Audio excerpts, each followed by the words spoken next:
Hi, everyone, and welcome to our webinar today. We're going to be speaking about shaping up the workplace, and we have some exciting hosts that are going to be discussing how workplace wellness is being redefined in today's market. Before we get started, before intros happen, I want to do a few housekeeping items.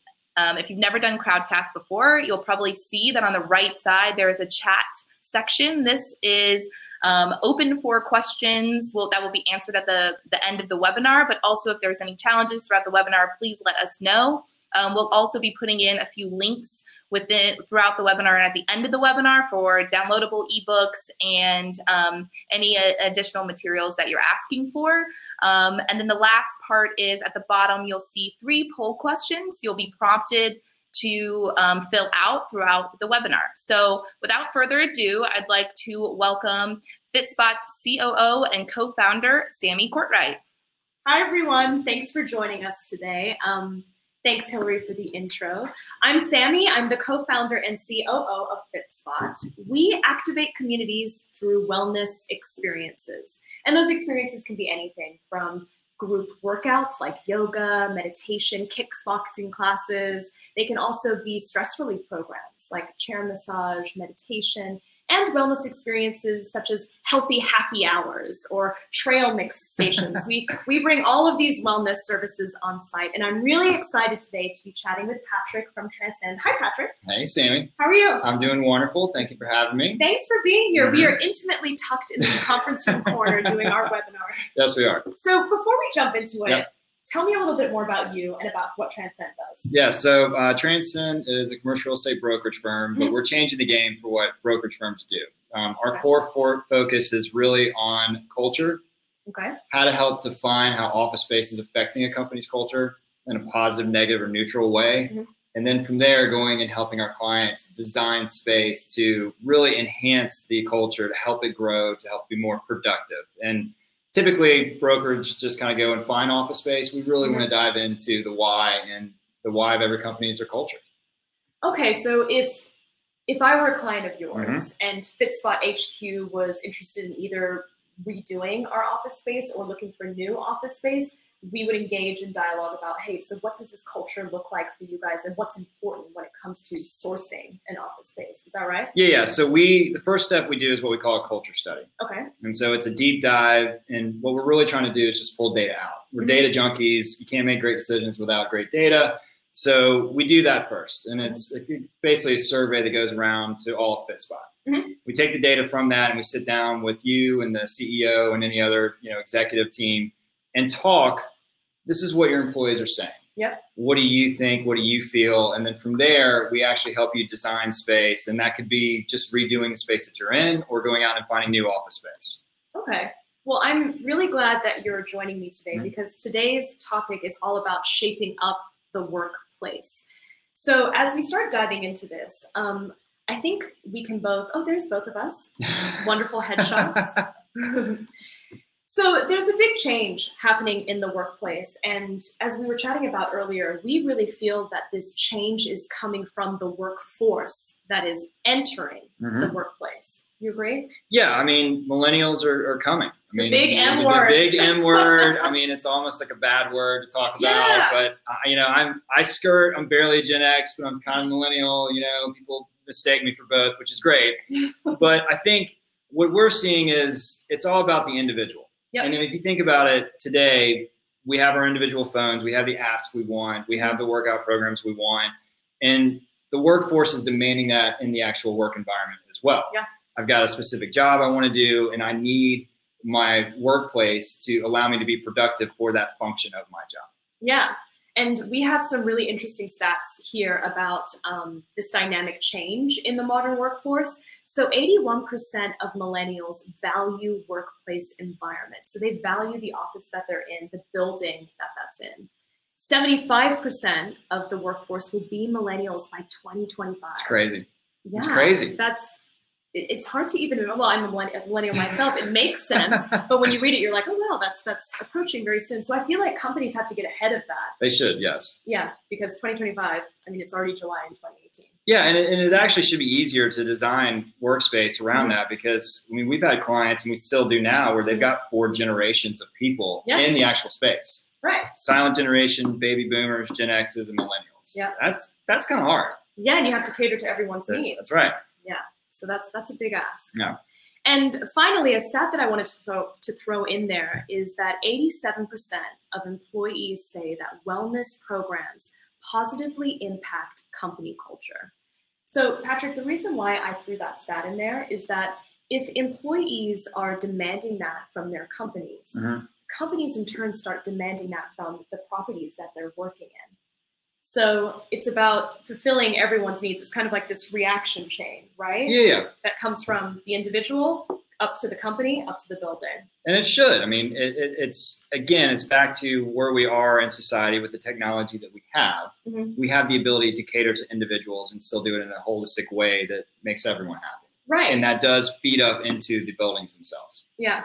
And I want to touch on something that you mentioned before about, millennials, the big M word. I don't feel like we should take all the blame in this conversation or dialogue, even though, the major shift in the workforce is shifting, the workplace. However, it's not just about millennials. Like you said, there are other generations, and it's not necessarily about the age demographic or your title. It's about the function that you play, the role. Yeah, so we've had the good fortune of the last 3 years to survey over 5,000 people now here in Atlanta about their workspace, and what we're finding is that it's a big misconception.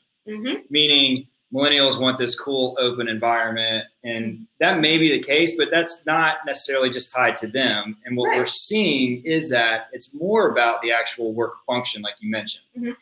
Great example is if I'm a coder. Doesn't matter if I'm a Gen X coder or a millennial coder, I need a certain type of space to help me be productive in my job. Same with sales. Yeah. Gen X, millennial salesperson, it's not the fact that I'm a Gen X and you're a millennial, it's the fact that we're both in sales, and we need space to reflect that and to help us be productive and design around that. Yeah. Yeah, no, I totally agree. And I think that's where a really big misconception is coming in. A lot of the times when we speak with our clients that are in the property sector, they're like, you millennials, we need to target people like you. And it's like, it's actually not just us. It's the function that you're playing within that company and what environment allows you to thrive. Yeah. So we do have a poll.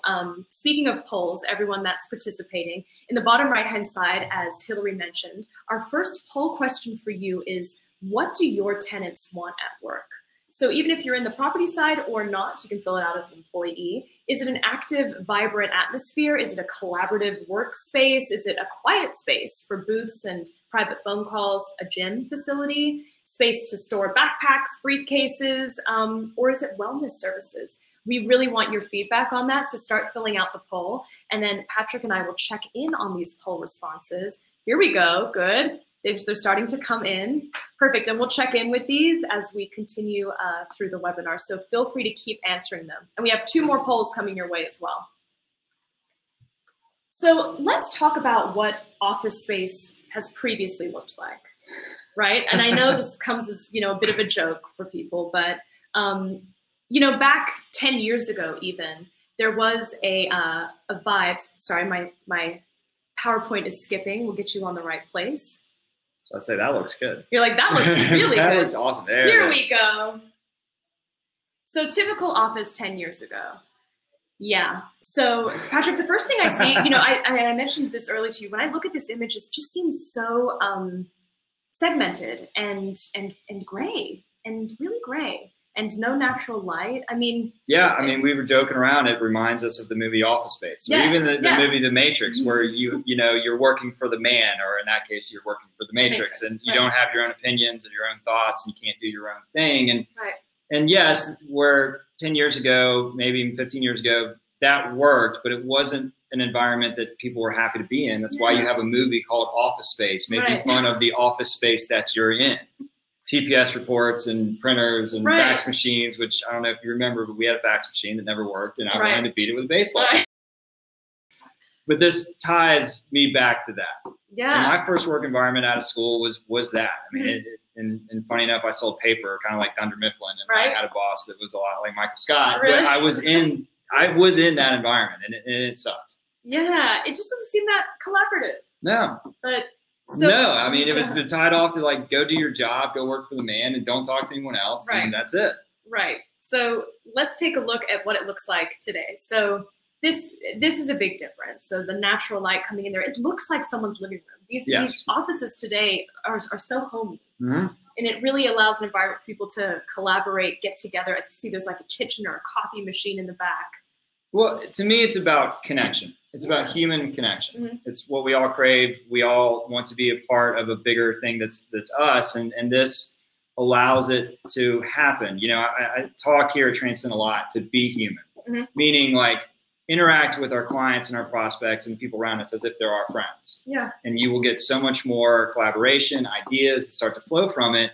And when you design space to look like someone's home, not necessarily that it has to be exactly like that, but when you design it to be open and collaborative and give people the chance to bump into each other, to talk to one another, and to treat each other like humans and connect, it's amazing what happens. I mean, it truly is amazing. And I mean, you've got companies like Apple that have designed things around their lobby and their stairs, and they make their employees walk up and down stairs, and they talk about the collaboration that happens just on the staircase alone. So you just got to give your people the ability to see each other and to bump into one another, and again, to create that connection, that bond.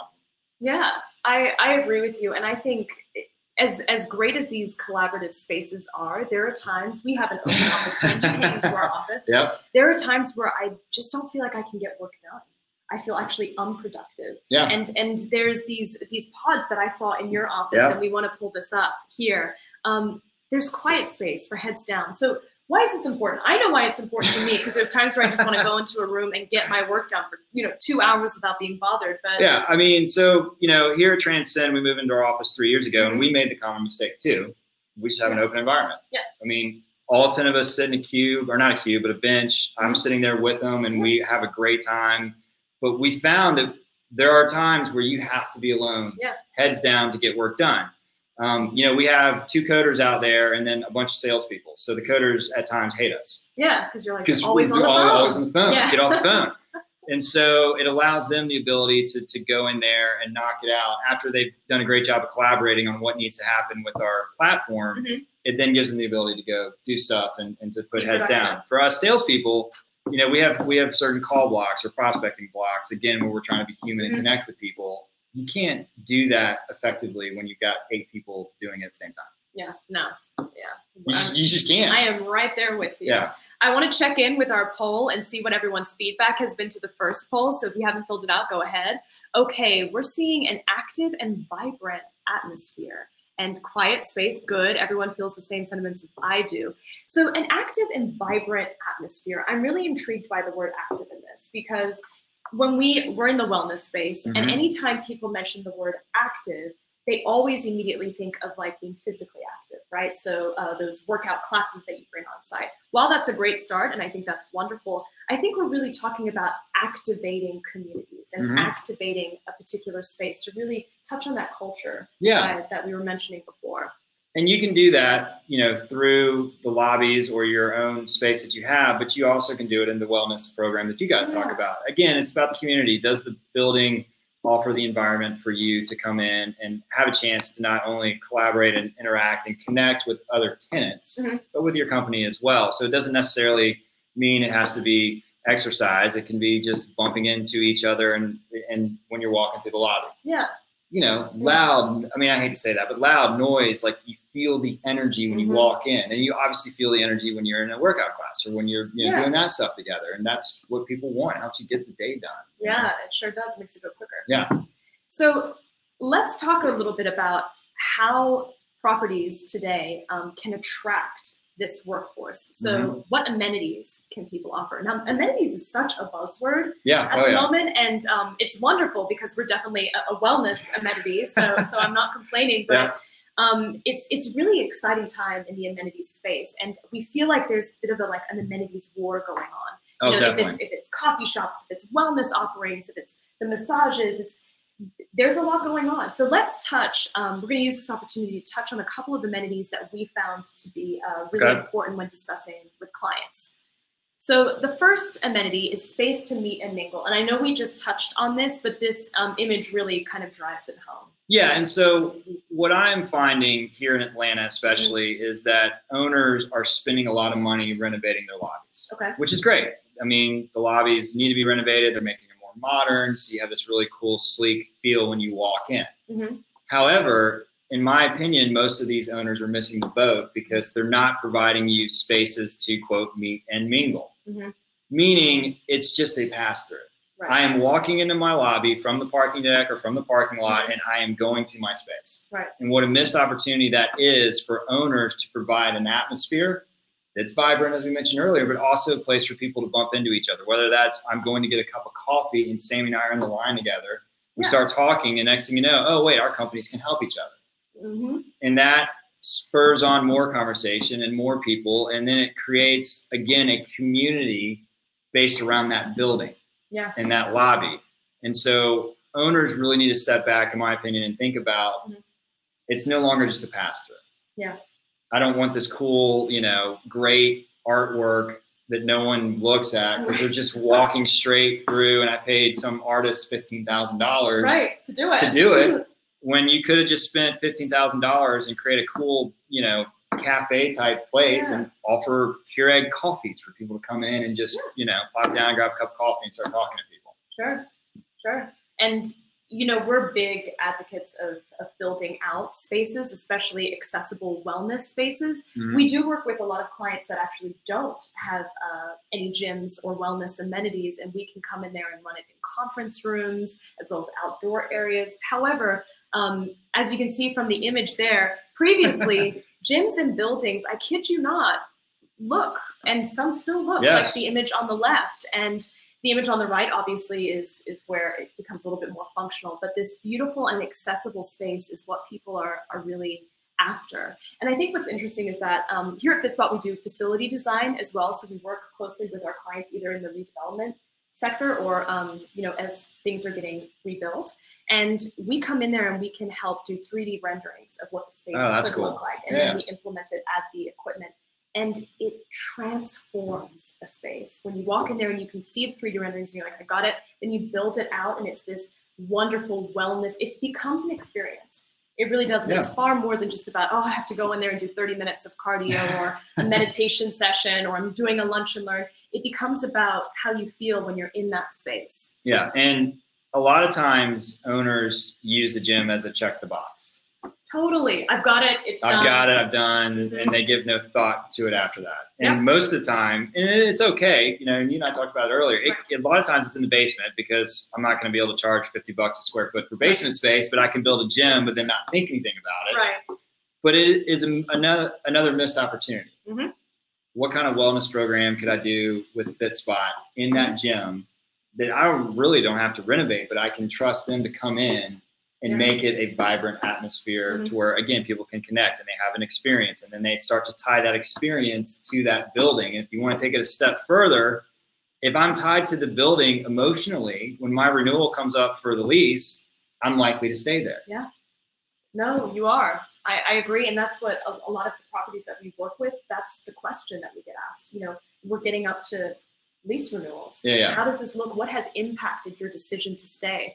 And a lot of the time, wellness amenities, play a factor in that. So I want to talk a little bit about these wellness experiences, not only that obviously we offer here at Fitspot, but in general. So a lot of really great initiatives are happening right now in the wellness space. We definitely like to feel like we're spearheading a few of them when it comes to, the on-site classes are wonderful. We do manicures, we do suit tailoring, we do haircuts, we do dog walking, anything that would make you stress less at work and help you find that work-life balance, which is something that I think is imperative in today's workforce, is really finding that place where the lines have been totally blurred between where you work and where you live. And these experiences bring the people together and it feels less like a job. Well, again, and we talked about it earlier, you know, the dreaded M word, but to me, millennials just want to feel a purpose behind the company, and they want to feel a connection to the company. And these wellness experiences allow them to do that. And to your point earlier, to me, there is no longer a work-life balance. They just are all blended together. And, you know, one thing that I hear a lot from other CEOs, millennials don't want to work long, they don't work hard, they're not hard workers. Sure. And my comeback is, well, the ones that transcend are, because they know the why of the company and they believe in it, but yet they have a wellness experience and they have things that they're tied into personally. And when that happens, they work 12, 14 hours some days. Right. Because they don't even realize they're working. Like, and I'm horrible at it. I'll slack them at 10 p.m. Always, because that's when my kids are down and I can finally like get back to work. And sure enough, they're pinging me. Yeah. They haven't cut it off. They're still thinking about it, you know. And it's sad that that's what happens. But again, it goes back to tying into purpose and also connecting. And the wellness experience, both for companies to do it and for buildings to do it, is a missed opportunity if they're not investing in it. Yeah. And that's always a great place for us to start. You know, when we start working with companies, we offer it, you know, to one particular company. But then when we start getting into the buildings, into the properties, and we can offer it to all of the tenants in the building, that's where the impact is really made. So you can either have that connection with colleagues, you know, in different departments that you never previously interacted with, or you also have the opportunity to mix and mingle with people, other tenants that are in the building and experience activity together. Yeah. And I mean, and back to the mingling with other tenants, I think it's, again, a missed opportunity. We had one client, I asked them how their space was we moved into a couple of years ago, and they're like, we love the space, love the environment. Our cafe's gone. Where'd it go? And they just closed it. Oh. And I said, well, obviously that affects you because you just want to walk downstairs and get food, but what else did it do? And she goes, well, honestly, you guys got 2 clients out of it. Because I was standing in line talking to other tenants, and they said, oh, we're expanding and we need help, you know, cabling space and getting our internet set up. And our sister company, Transcend IT, was the benefit of that. So again, it's connecting. You never know where business is going to come from. It's crazy to me that they would no longer have a cafe. Yeah. Did you ever, are they going to build it? Should we call them? We should. Should we tell them? We should tell them. I know, we should. I'm not going to name any names here. Right. But we'll make a call. We'll see what we can do. So I do want to touch on these, even though that an interaction like that, where it's like, sure, it led to 2 leads, that's a trackable result, right? Yep. People really do want to know about the ROI when it comes to wellness amenities or even amenities in general. So what am I getting from this? And it's really important to track that engagement. We have a technology, in fact, we understood how important it is to track this, that our technology tracks engagement across departments, across different properties, across different tenants in the building, and what services are they participating in and why? What do they like about it? And then most importantly, how do we get them coming to more, and how do we maximize the engagement? So it's really great, Patrick, if you're attending every single class and you're the one that's showing up, but what about the 5 other colleagues of yours that could be getting involved? How do we get them? So I think really iterating programs and showing this ROI will really help move these wellness initiatives forward. Yeah. And another thing to think about too is if your employees are well, then they're not going to get sick. Right. How much downtime do you miss out with people being sick? A ton. A ton. Yeah. I mean, so there's a lot of ROIs in it. Yeah. And I think, you know, people just don't stop long enough to think about it. Yeah. Because a lot of times, again, they're just checking the box. And that's my point. And my biggest debate that I always have when it comes, you know, to dealing with properties is they're like, oh, we have a gym, we're fine. And I'm like, however, how many people are utilizing that gym? That is and they're like, no clue. No idea. And I'm like, let's just try it for a week. Let's figure out how many people are utilizing the gym. And then we get some of those numbers back. It's like, okay, that's a very small percentage. While the fact that you have it is great, how do we activate that space? It's such a waste if it's just sitting there. What else could we do in there? Even if it's not just the physical activity, maybe we host a lunch and learn, or a wellness experience, or chair massages, whatever it may be. Let's use, you've got the space. Yeah. Let's use it. Well, you have that in gyms, and they have these conference centers now. Yes. How often are they being used? Yeah. I don't know. Why couldn't not? tell you. I couldn't tell you. Yeah. Again, it's back to data. If you have the data, you can make a better decision. Yeah, I agree. Wholeheartedly. So we have another poll for you in the bottom right-hand corner that Patrick and I will be addressing. So the question for you is, what are the building amenities you are looking for? We want to know. So is that a well-designed functional gym? Are those wellness experiences like some of the ones we were talking about? Is it activated lobbies? So those coffees, those cafe bars, you know, whatever it may be. Is it food options, somewhere you can grab a snack or lunch, dinner, whatever it may be? Is it dry cleaning, shoe shine, pharmacy? Those are very valid. Yeah, they you don't are. have to leave where you work. And tenant appreciation, events and experiences. So that can be, we do smoothie bars or kombucha happy hours, healthy. Nice. So not as much booze, even though kombucha does have some I was about to say, alcohol. why not do a craft beer? Yeah. I mean, to me, that would be. It doesn't fall into the wellness segment as much, but it could be organic craft beer, right? Is that not? That counts, because then that would be counting as, the social wellness, which is a huge thing that we're a part of, right? It's all about, keeping it holistic, right? I got you, yep. So go ahead and start filling out those polls and we'll check in on them. Yeah. Hang on a second. Let me take a look. Oh, wow. People going crazy on this. Okay, good. Oh, nice. The food and activated lobbies. Good, Patrick. So you're not crazy. I'm preaching. You're preaching something that's true. Okay, wonderful. So we're going to move on with our conversation. We only have a couple more slides left here to wrap this up. But Patrick and I do want to touch on who is leading the charge in modernizing the workplace. So when I first said that, who do you think of right away? WeWork. Why do you think of WeWork? Because they have created a brand for themselves. Okay. And what I mean by that is I was talking to someone earlier and they were saying, and I'll give you an example. So you have Bank of America Tower here in Atlanta. Yep. You probably have 3,000 people that work in that tower. Mm-hmm. How many of the 3,000 people do you think can answer who the owner is? I have no idea. None? Exactly. No, I mean, the brokers that work in there probably could. Yeah. Real estate brokers, but that's it. And so, but if you polled 300 people that work out of a WeWork, they all know they work out of a WeWork. So why is that? Is it the brand? Is it the experience that they've created that is memorable? What is the difference there? I mean, it's interesting because we work with tenants that move out of WeWork.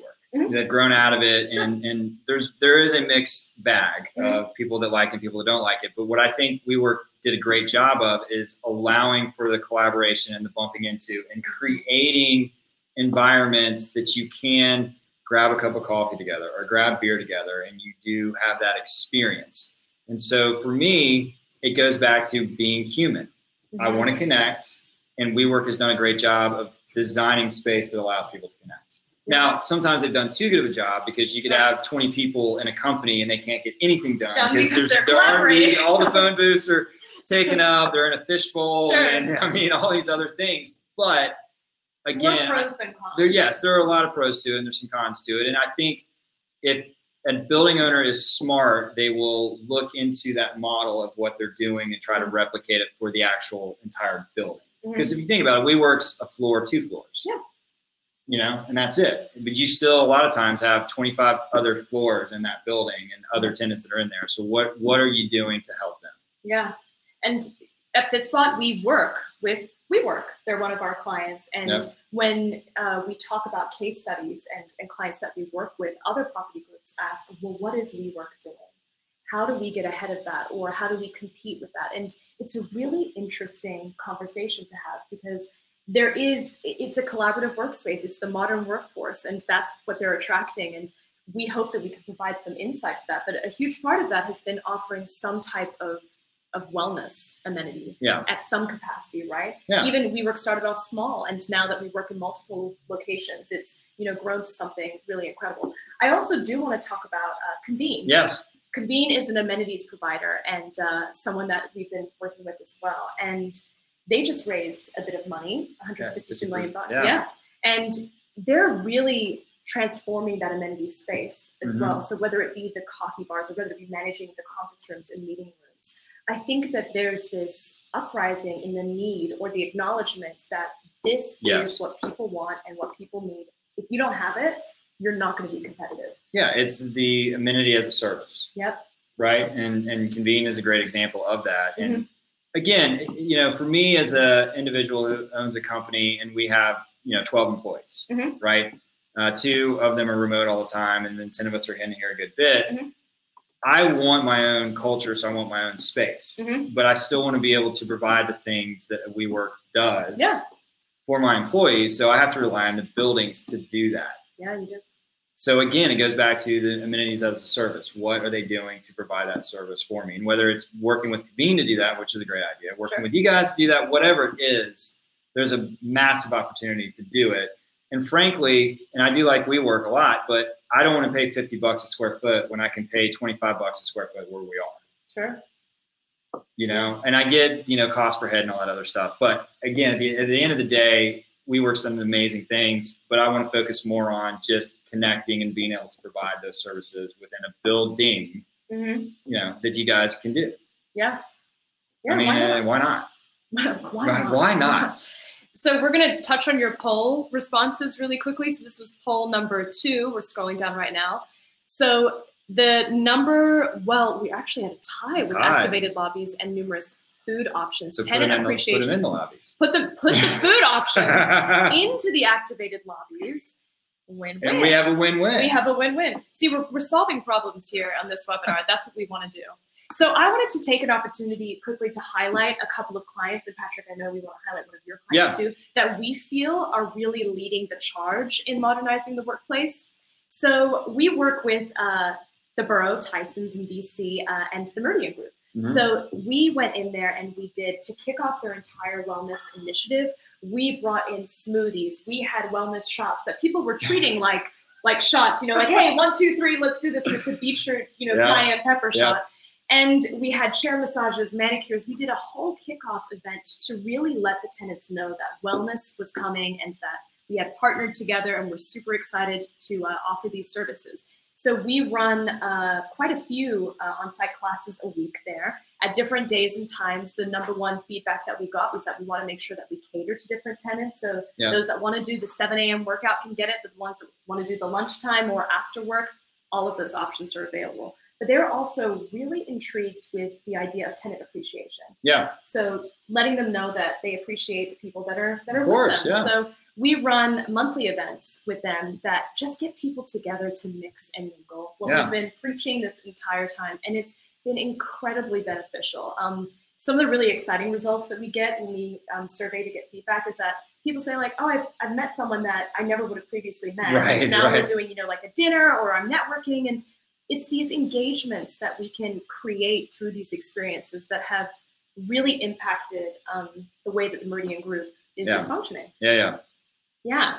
So Patrick, let's talk about one of your clients. Real quick though, do you know what a limoncello is? Yes, I do. Okay. You know, it comes in like a little, so if you don't know what it is, it's a sipping drink. And so my wife and I have been married for 6 months, and we're having dinner with a mentoring couple of ours. So, you know, older couple, and we want to be very prim and proper. And anyway, we get done with our dinner, and these limoncello come out, and I've never had one before, and I think it's a shot. Oh no. So they cheers, and I shoot it, and I slam it down like I'm back in, you know, the Pike House at Clemson, and I look around and everyone is staring at me. And I'm just like, what? It's good for the throat. Oh no. So I feel for the people that did the same thing. Shots, there was a lot of tears being held back because it's incredibly spicy. Some of those wellness shots that you do, it's like the nasal congestion, it's brain energy. People there was a lot of shaking heads afterwards. My wife still to this day, 10 years later, does not let me. Of course, does not let me. We still hang out with that couple, and they're like, Patrick, do you remember? I'm like, oh yeah, that's the 10th time you brought this story up, but it's still really funny. Anyway, so this is one of our clients, Field Edge, and very fast-growing technology company. But again, to what we talked about earlier, they have a bunch of different job functions within this space. Got coders, they got salespeople, they got customer service, and then they have the executive team. So we went in and did our culture survey to understand how their previous space was affecting their culture in a positive, negative way. And then we helped design the space that you're looking at now to both have the collaborative feel, but we also sectioned it off into different teams and gave those different team areas different functions to be able to get done what they need to get done. Like, again, the coders have a quiet area that's been glassed off, so they can still feel like they're in the open environment, but they're not. It's still quiet. And then the salespeople are separated from the customer service people with a cool little bar area right in between the two of them that breaks up the sound, but still gives them the ability to have the open feel. And then they got a bunch of phone booth rooms in there as well. But you know, one thing that we get a lot is, well, I don't want to sign a 5-year lease because I'm worried about growth. Well, the great thing about what we did for Field Edge is we were able to get rights to grow next door in the building that they're in. That's cool. But we designed the space in a way that nothing vital, like a break room or a conference room, is on that wall that they will eventually blow out and move next door. Right. So we were able to do the 5-year lease and build out the space because we got the tenant improvement allowance that they needed to build out a great space. But we also gave them plenty of expansion and room to grow, and already designed that out for them. So it's just an example of, if you think through it, you have the data that you need. You can understand how to build a space that's great for you right now. But if you're a fast growing company and you think, 3 years we're going to double in size, well, there are ways to plan for that and to work around that as well. Good. And are those standing desks? They have standing desks. Yep, stamp of approval from Fitspot. And they are huge ping pong players. And so they have a conference room that's dedicated to ping pong. And I used to think I was good at ping pong until they have these soft paddles, which I hate soft paddles. So I even came back one day with a hard paddle, my own paddle, just to prove that I was good. And I got beat even worse. And I was like, oh no. So, well, good on you. You tried. I tried. The CEO was impressed that I showed up with my own paddle. He's like, dang, you are a competitive SOB. Taking it seriously. Right, you're doing it. So anyway, but yes, it's a great spot for him. Good. Well, we wanted to wrap up today by thanking you for coming. We have Q&As after this, obviously, but we both have eBooks, Transcend and Fitspot. We're going to be putting the links into the chat, so on the right-hand side for everyone to download and check them out. And so on to the Q&A section.